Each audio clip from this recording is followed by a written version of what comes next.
Direto no assunto é aqui, pode acreditar. Direto no assunto.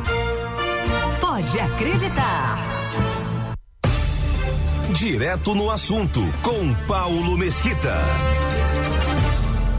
Olha, antes de começar, deixa eu lembrar aqui para você, né? Nosso comentário de hoje. Primeiro, eu quero trazer aqui aquilo que está sendo falado lá em Brasília, viu, amigo? Os colegas de rádio, de comunicação estão trazendo, baseado naquilo que aconteceu dia 1º de maio lá em São Paulo. Não sou eu que estou dizendo não, viu, amigo? Não sou eu que estou dizendo não, são as grandes mídias. E eu estou só apenas passando para frente e reverberando aquilo que a gente já tem dito aqui para vocês, viu?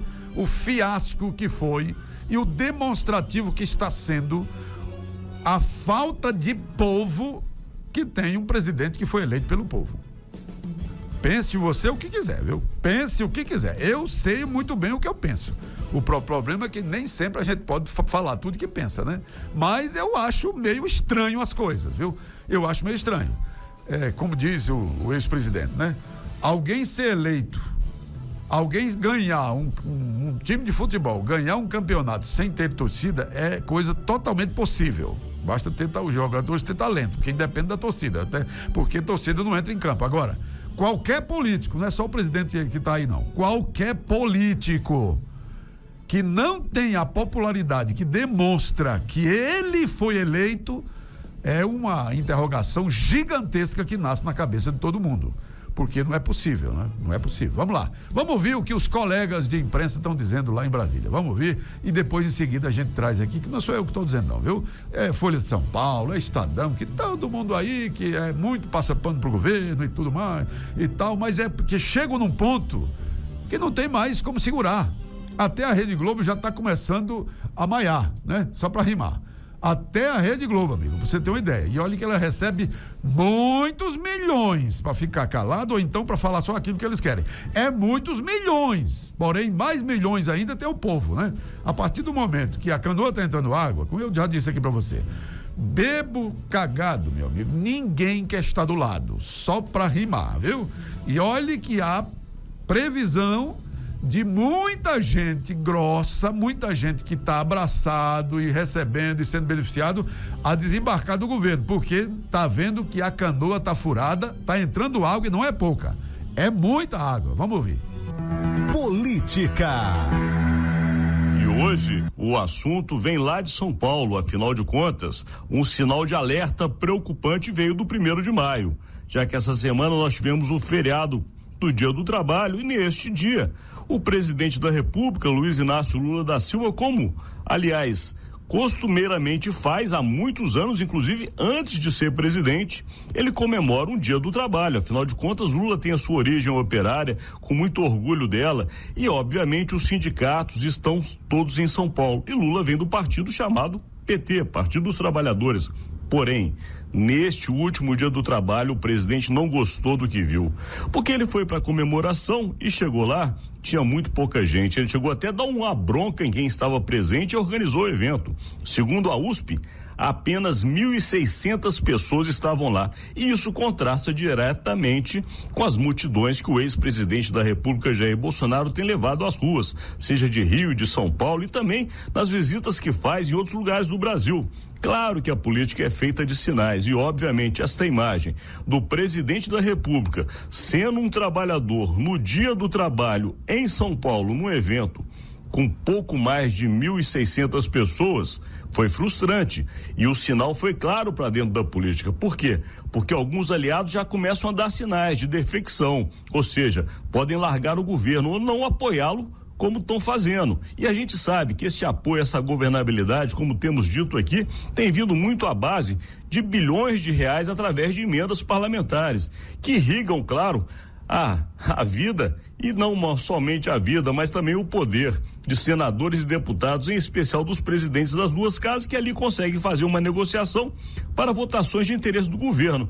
Mas será que isso vai continuar depois das eleições municipais? Ninguém sabe. Esse é o grande problema, porque as eleições municipais podem mostrar o que talvez as ruas já estão demonstrando, que a popularidade do presidente não esteja tão grande, e com isso pode acontecer do presidente não ter a vitória que espera nas eleições municipais. E o sinal, se for dado para a direita, isso, claro, influencia nas outras eleições. Então o presidente está preocupado, está conversando com os presidentes das casas legislativas, está se reunindo com articuladores, deu bronca para que tivesse mais gente na rua no 1º de maio, mas agora o foco mesmo é a questão da economia. O presidente sabe que é dali que vai vir resultado.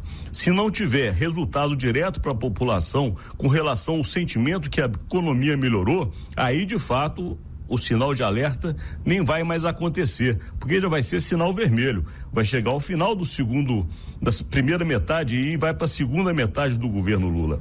De qualquer maneira, Haddad, seu ministro da Fazenda, está fazendo um esforço imenso para conseguir concluir a reforma tributária, porque isso traz investimento para o Brasil. De fato, o PIB está crescendo, a questão do emprego está melhorando e a economia tem dado sinais de fortalecimento, a ponto, inclusive, das agências de risco conhecidas internacionalmente estarem aumentando a nota do Brasil. Porém, aponta que somos todos nós, a população, não está sentindo ainda. Quando vai ao supermercado, quando precisa de um transporte urbano, quando tem que pagar os seus impostos, inclusive a luz e o gás. De qualquer maneira, esse é o objetivo do presidente, fazer com que a economia melhore. Mas até lá, os sinais das ruas preocupam e o 1º de maio deu esse grande sinal de alerta. Pois é, agora preste atenção aqui, o que está dizendo aqui também a Folha de São Paulo. A foto do presidente do Brasil diante de uns gatos pingados em pleno 1º de maio, lá na capital paulista, é a imagem do fracasso, segundo o editorial do jornal O Estado de São Paulo, desta sexta-feira, hoje, viu? Pouco mais de 2.000 pessoas, estamos dizendo aqui, porque a USP já disse que foi 1.635 pessoas, eles fazem esse negócio bem assim, bem cravadinho, né? 1.635, quer dizer, por que não foi 1.630, mil e tal? Bom, pouco mais de 2.000 pessoas acompanharam a cerimônia. Para o veículo, o petista não tem conexão com os trabalhadores do século XXI. Daqui a pouco, o Kubitschek Pinheiro conversando com a gente. O texto do Estadão de São Paulo, afirma que a imagem escancara a agenda política da esquerda e a do PT, em particular, se desvela vazia. Pois é. Tanto quanto a minguada plateia reunida na quarta-feira no estacionamento do estádio do Corinthians, em Itaquera, zona leste lá da capital paulista, pouca gente se abalou a ouvir o que Lula tinha a dizer no Dia do Trabalho. Diante da cena desoladora, Lula resmungou: o ato está mal convocado, nós não fizemos o esforço necessário para levar a quantidade de gente que era preciso levar. Segundo a publicação lá do Estadão de São Paulo, o problema é que o Brasil é governado por um presidente que não viu o tempo passar.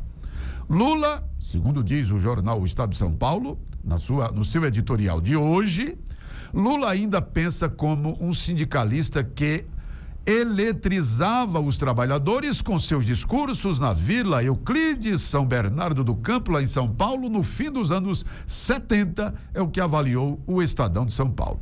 O texto afirma que o mundo passou por grandes mudanças desde que o petista chegou à presidência pela primeira vez, há mais de 20 anos. E agora, amigo, para complicar ainda mais a quantidade ínfima de pessoas, só para você ter uma ideia, baseado aí mesmo naquilo que analisou a mesma USP, que analisou aqui 1.635 pessoas no ato do 1º de maio, com Lula da Silva, patrocinado pela Petrobras, com incentivo da Lei Rouanet. Eu não vi cultura ali. Que diabo de cultura é essa? Eu não vi cultura. Eu vi pedido de voto, pedição de voto e tal, e não sei o que, e bandeira vermelha, que não tinha que acabar, não tinha uma bandeira do Brasil. Meu Deus do céu, um negócio maluco. Mas assim mesmo, a Lei Rouanet deu incentivos fiscais de R$250 mil para esse evento. Olha o negócio maluco. Outra coisa, os próprios meios de comunicação oficiais do governo fizeram a divulgação do evento, o próprio Lula pedindo pedindo voto claramente como se fosse um comício para o pré-candidato dele lá, que é o Boulos, lá em São Paulo. Entendeu? Ou seja, um monte de irregularidades que dá no meio da canela. Vamos ver o que vai acontecer. Vamos ver o que vai acontecer. Eu tenho a impressão de que, dada esta coisa que nós já comentamos aqui no nosso programa, dada essa quantidade gigantesca de impopularidade crescente do presidente que está no poder, a tendência do judiciário é tirar o pé do acelerador e começar a pisar no freio e começar a olhar a justiça um pouco mais técnica, que é isso que nós precisamos. Os juízes olhar tecnicamente aquilo que a Constituição diz, e não o que eu quero que ela diga, e não o que eu penso, o juiz, ou seja, e não o que o juiz quer que diga, e não o que o político quer que diga, mas aquilo que os constituintes de 1988 disseram, analisaram e promulgaram a Constituição, e é essa que está valendo. Então, acredito que pode vir uma rebordosa aí de coisas contra Lula e contra o Boulos, por causa do que aconteceu no 1º de maio. Primeiro, né, porque não tem um apelo. Se tivesse um apelo social, tivesse colocado lá 700 mil pessoas, 1 milhão de pessoas, aí, meu amigo, aí mesmo a justiça pensaria 10 vezes para fazer alguma coisa. Mas não foi isso que aconteceu. 1.635 pessoas, conforme a USP, não representa ninguém, praticamente. E olhe que é a capital mais populosa do Brasil, amigo. Tem mais isso. A capital mais populosa do Brasil. E depois vem dizer, foi o calor, foi não sei o quê. Homem. Você já ouviu dizer que desculpa de cega feira ruim? Homem, é desse jeito. Então, eu acredito que pode vir rebordosa contra o Lula no Supremo Tribunal Eleitoral. Pode vir. Não estou botando muita fé nisso, porque eles estão altamente politiqueiros. Estão muito assim, envolvidos, olhando de que lado está vindo algum tipo de erro. Agora, só para você ter uma ideia, esse ato que aconteceu aí, com o ato que aconteceu dia 25 de fevereiro, esse de 1º de maio, 25 de fevereiro, a diferença em número é mais de 100 vezes a diferença do público que a mesma USP analisou em São Paulo em 25 de fevereiro. Este é o nosso Direto no Assunto. Pode acreditar. Direto no Assunto. A verdade que você precisa saber. A história que você precisa aprender.